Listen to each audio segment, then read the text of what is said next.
নমস্কার বন্ধুরা, বাংলা বাইট বক্সে আপনাদের স্বাগত। আজকে আপনাদের সাথে শেয়ার করব একদম ঘরোয়া স্টাইলে ডিমের কারি। খুব কম মশলায় কিন্তু স্বাদে হবে খুব জমজমাট। তো প্রথমেই আমি এখানে ডিমগুলোকে ভালো করে সেদ্ধ করে খোসা ছাড়িয়ে নেব। তারপর এখানে নিয়ে নিয়েছি আদা, রসুন, পেঁয়াজ বাটা, পেঁয়াজ কুচি, কাঁচা লঙ্কা, গরম মশলা আর টমেটো কুচি। তো এই রান্নাটা করার জন্য আমি এখানে সর্ষের তেল নিয়ে নিয়েছি। তেলটাকে আমি কিন্তু ভালো করে গরম করে নেব। তারপরে ডিমগুলোকে আমি একটু নুন হলুদ মাখিয়ে একটু ভেজে নেব। আচ্ছা, ডিমগুলোকে কিন্তু আমি হালকা করে ভেজে নিয়েছি। আপনারা চাইলে কিন্তু কড়া করেও ভাজতে পারেন। ডিম ভাজা হয়ে গেলে আমি ডিমগুলোকে তুলে সেম কড়াইয়ের তেলেই গোটা গরম মশলা ফোড়ন দিয়ে দেবো। তো গরম মশলার মধ্যে আমি এখানে নিয়ে নিয়েছি একটা তেজপাতা, 2-3টে এলাচ, আর দিয়ে দিয়েছি 2-3টে দারচিনির টুকরো, আর দিচ্ছি 3টের মতো লবঙ্গ। এই গোটা গরম মশলাটা হালকা ভাজা হয়ে গেলে আমি যে পেঁয়াজ কুচিটা নিয়েছিলাম সেই পেঁয়াজ কুচিটা এর মধ্যে দিয়ে দেব।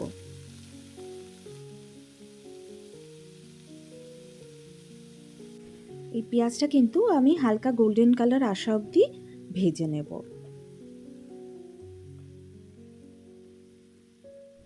তারপরে আমি এখানে একটা টমেটো যে কুচিয়ে রেখেছিলাম সেই টমেটোটা পুরোটা এর মধ্যে দিয়ে দিলাম।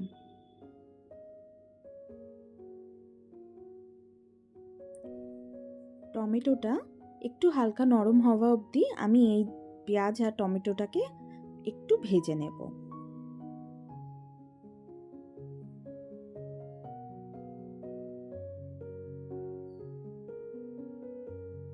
তারপর আমি যে আদা রসুন আর পেঁয়াজ বাটাটা করে রেখেছিলাম সেই আদা রসুন আর পেঁয়াজ বাটাটা এর মধ্যে দিয়ে দেব।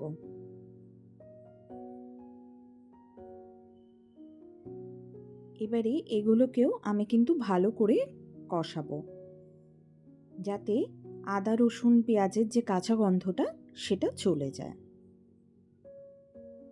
তো যতক্ষণ এখানে এই পেঁয়াজ বাটা এগুলো ভাজা হচ্ছে ততক্ষণে আমি এইদিকে একটা পেস্ট বানিয়ে নেব। তো পেস্টটা বানানোর জন্য আমি একটা বলি 2 চামচের মতো লঙ্কার গুঁড়ো বা রেড চিলি পাউডার নিয়ে নিয়েছি, 1 থেকে 1.5 চামচের মতো হলুদ গুঁড়ো বা টারমারিক পাউডার নিয়ে নিচ্ছি, আর নিচ্ছি জিরের গুঁড়ো। জিরের গুঁড়োটা কিন্তু আমি এখানে 1 থেকে একটু বেশি চামচ নিয়েছি, আর নিচ্ছি অল্প একটুখানি ধনের গুঁড়ো। যেহেতু এখানে আমি ধনের গুঁড়োটাও ইউজ করছি তাই জিরের গুঁড়োর পরিমাণটা কিন্তু আমি অল্পই নিয়েছি। তো তারপর একটুখানি জল দিয়ে আমি একটা পেস্ট বানিয়ে নেব।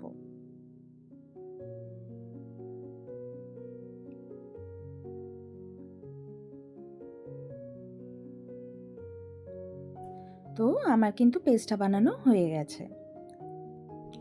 আমার কিন্তু এদিকে পেঁয়াজ আর টমেটো এগুলো ভালো মতো ভাজা ভাজা হয়ে গেছে।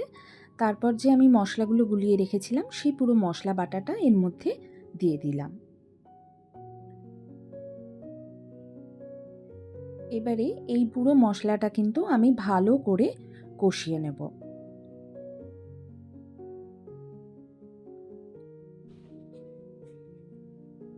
এবারে এর মধ্যে দিয়ে দেব স্বাদ অনুসারে লবণ, আর দিয়ে দিচ্ছি সামান্য একটুখানি চিনি।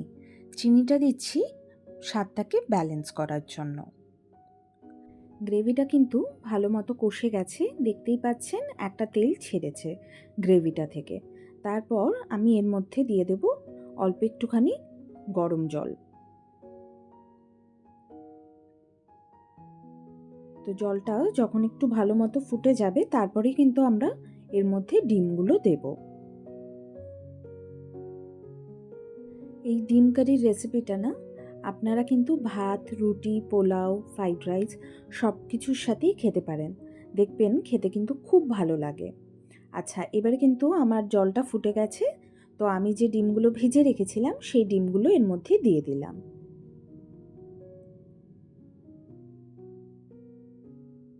আপনারা অনেকেই এই ডিম কারি কিন্তু বানাতে পারেন, কিন্তু যারা বানাতে পারেন না তারা কিন্তু অবশ্যই একবার হলেও এই বাঙালি স্টাইলের ডিম কারি ট্রাই করে দেখতে পারেন। দেখবেন খেতে কিন্তু খুব ভালো লাগবে। আচ্ছা, আমি কিন্তু এর মধ্যে 2-3টে কাঁচা লঙ্কা ছিঁড়ে দিয়ে দিচ্ছি। এই কাঁচা লঙ্কার ফ্লেভারটা কিন্তু ডিম কারিতে খুব ভালো লাগে, তো আপনারা পারলে কাঁচা লঙ্কাটা কিন্তু দেবেন। আচ্ছা, এবারে নামানোর আগে আমি এর মধ্যে অল্প একটুখানি গরম মশলা আর ঘি দিয়ে দিচ্ছি। আমার কিন্তু এই ডিম কারি একদম প্লেটে সার্ভ হওয়ার জন্য তৈরি হয়ে গেছে। তো আমার রেসিপি যদি ভালো লেগে থাকে তাহলে কিন্তু অবশ্যই একটা লাইক করে দেবেন আর কমেন্ট করে জানাবেন যে কেমন লাগলো, আর পারলে একটু সাবস্ক্রাইব করে দেবেন। আর আমার সাথে থাকার জন্য আপনাদের অসংখ্য ধন্যবাদ।